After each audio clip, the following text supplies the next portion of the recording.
Shalom saudara-saudaraku, kita bertemu kembali dengan saya Pendeta Nixon Siburian MTH dalam program Firman Menyapa di HKBP Petojo. Baiklah, sebelum kita mendengarkan firman Tuhan, kita bersatu dalam doa. Kita berdoa. Ya Tuhan Allah, terpujilah namamu karena Engkau masih memberikan kehidupan dan napas kehidupan yang bisa kami rasakan hingga pada saat ini. Sekarang Tuhan, kami ingin melakukan aktivitas kami. Sebelum kami melakukannya, kami ingin memakai firman-Mu itu menjadi pedoman dalam hidup kami. Untuk itu Tuhan, berfirmanlah sebab kami telah siap mendengarkannya. Amin. Shalom saudara-saudaraku. Firman Tuhan yang menyapa kita pada hari ini, Kamis 8 September 2022. Sesuai dengan Almanak HKBP, tertulis dalam Hosea 10 ayat 22. Firman Tuhan. Menaburlah bagimu sesuai dengan keadilan. Menuailah menurut kasih setia. Bukalah bagimu tanah baru, sebab sudah waktunya untuk mencari Tuhan, sampai Ia datang dan menghujani kamu dengan keadilan. Demikianlah firman Tuhan. Saudara-saudara yang terkasih, tentunya ada hal yang harus kita raih dalam kehidupan kita. Ada yang kita cari dalam kehidupan kita. Dan bahkan ada tujuan hidup kita yang pasti. Sebagai orang Kristen bisa kita katakan bahwa akhir daripada kehidupan kita, kita mengharapkan kita akan mendapat kehidupan yang kekal. Namun di dalam meraih cita-cita, meraih pengharapan itu, maka kita sekarang hidup di tengah-tengah dunia. Dalam kehidupan dunia ini, atau dalam kehidupan kita sekarang ini, kita diberikan kebebasan. Allah memberikan kita kebebasan memilih arah atau tujuan kehidupan kita. Pilihan-pilihan yang ditawarkan kepada kita. Kebinasaan atau keselamatan. Berkat atau hukum. Manusia sekarang bebas memilihnya mana yang harus kita lakukan. Mana yang harus kita raih. Apakah hukum, apakah berkat, apakah kebinasaan, apakah keselamatan. Namun sekalipun Allah menginginkan kita supaya kita semua manusia, semua orang percaya mendapat keselamatan, mendapat berkat yang luar biasa. Saudara-saudara yang terkasih, apa yang diharapkan Tuhan kepada kita, apa yang diharapkan Allah dari kita, maka manusia itu akan mendapat keselamatan. Oleh karena itulah Allah sendiri mengutus anaknya demi keselamatan kita dari dosa kita. Keselamatan itu ditawarkan kepada semua manusia. Tinggal persoalannya, apakah manusia itu menerima keselamatan itu? Apakah manusia itu mampu menerima keselamatan itu? Apakah manusia itu mau menerima keselamatan itu? Saudara-saudara yang terkasih, tentukan pilihanmu. Yang mana yang harus kita pilih? Namun, sebagai kita yang meyakini Allah, sebagai Allah pencipta, Yesus sebagai juru selamat, Roh Kudus yang membimbing kita, tentunya dia mengharapkan kita harus memiliki, harus meraih, harus memperoleh keselamatan dari Allah. Maka dalam firman Tuhan dikatakan pada saat ini, baiklah kita kembali ke dalam Dia, bertobat, meninggalkan hal-hal duniawi, meninggalkan yang tidak sesuai dengan Allah, yang tidak sesuai dengan keinginan Allah, sehingga kita akan mendapat suatu hubungan yang baik antara manusia, antara diri kita dengan Allah sendiri.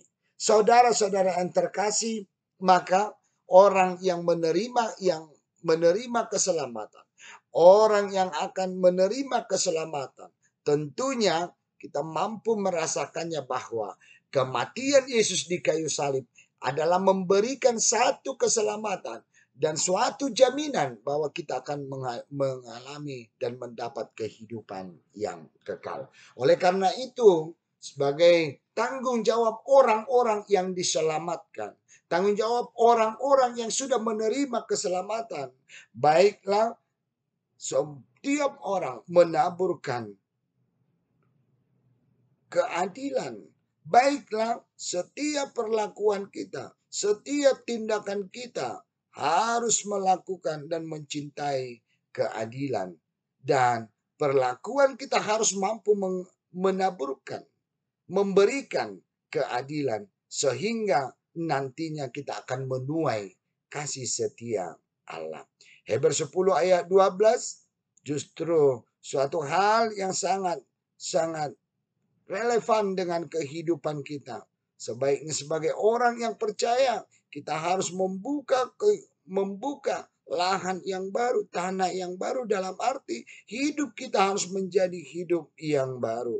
Sehingga setiap waktu kita sudah saatnya mencari Tuhan, mencari kebenaran Tuhan, mencari keadilan Tuhan. Sehingga hidup penuh dengan keadilan. Sampai ia datang nantinya, keadilan berpihak dalam diri kita.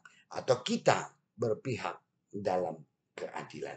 Saudara-saudara yang terkasih dalam nama Kristus Yesus Tuhan kita. Tentunya dalam kehidupan ini kita mempunyai tanggung jawab menegakkan keadilan Allah. Dan kita harus bertanggung jawab menyebarkan kasih setia Allah. Sehingga sebagai orang-orang yang percaya yang sedang menantikan penghakiman kedatangan Kristus yang kedua kalinya, kita harus kokoh di dalam berpegang kepada keadilan Allah. Harus berpegang kepada kebenaran Allah. Sehingga sebagai orang-orang yang sudah menerima keselamatan melalui Yesus Kristus, kita semakin mendapat berkat, semakin diberkati. Dan dengan perlakuannya kita harus mampu meninggalkan kejahatan-kejahatan. Dan kembali melakukan keadilan-keadilan Allah. Sehingga dengan harapan Allah memberkati kita. Dan kasih setia Allah selalu berpihak kepada kita. Sehingga kasih setia itu menjadi suatu sumber kehidupan kita. Kasih setia itu yang harus kita sebarkan dalam setiap lingkungan kita. Saudara-saudara yang terkasih, maka kita harus menyadari sebagai orang yang percaya bahwa kehidupan itu bersumber dari Allah. Karena kehidupan itu bersumber dari Allah, maka baiklah kehidupan ini kita lakukan, kita jalani sesuai dengan kehendak Allah. Dan kehidupan ini kita jalani menyenangkan nama Tuhan. Tinggalkan apa yang tidak diinginkan oleh Allah. Tetapi mari kita lakukan sesuai dengan kehendak Allah. Saudara-saudara sekalian, baiknya dalam segala aktivitas kita, biarlah Tuhan yang kita muliakan. Biarlah kehendak Tuhan yang kita lakukan. Sehingga kita menjadi orang-orang yang menuai keadilan, yang menabur keadilan, menuai kasih setia, dan kita selalu mengandalkan keadilan dan kebenaran Tuhan di tengah-tengah kehidupan kita. Karena kehidupan itu bersumber dari Allah. Baiklah, kehidupan ini kita jalani sesuai dengan kehendak Allah. Amin. Kita bersatu dalam doa. Terpujilah Engkau Tuhan saat ini, karena kami masih Engkau berikan kesempatan mendengarkan firman Tuhan. Baiklah Tuhan, kami memahami, kami mengerti bahwa kehidupan ini bersumber dari Engkau. Oleh karena itu Tuhan, biarlah kami lakukan kehidupan kami, kami jalani kehidupan kami sesuai dengan kehendak Bapa. Dan di dalam kehidupan kami ini, biarlah keadilan Tuhan semakin nyata, kebenaran Tuhan semakin nyata, dan ajar kami Tuhan, agar kami mampu meninggalkan segala apa yang tidak Kau inginkan dalam kehidupan kami. Terpuji Engkau Tuhan, sejenak kami akan melakukan aktivitas kami. Tuntun kami Tuhan, agar senantiasa aktivitas kami, pekerjaan kami berkenan di dalam nama Tuhan, dan aktivitas kami, kegiatan kami, pekerjaan kami menjadi saluran berkat bagi kami yang telah Kau sediakan dalam kehidupan kami. Ampunkan kami Tuhan dari segala dosa dan kesalahan kami, agar kami layak menerima berkat-Mu. Terpujilah Engkau Tuhan. Amin.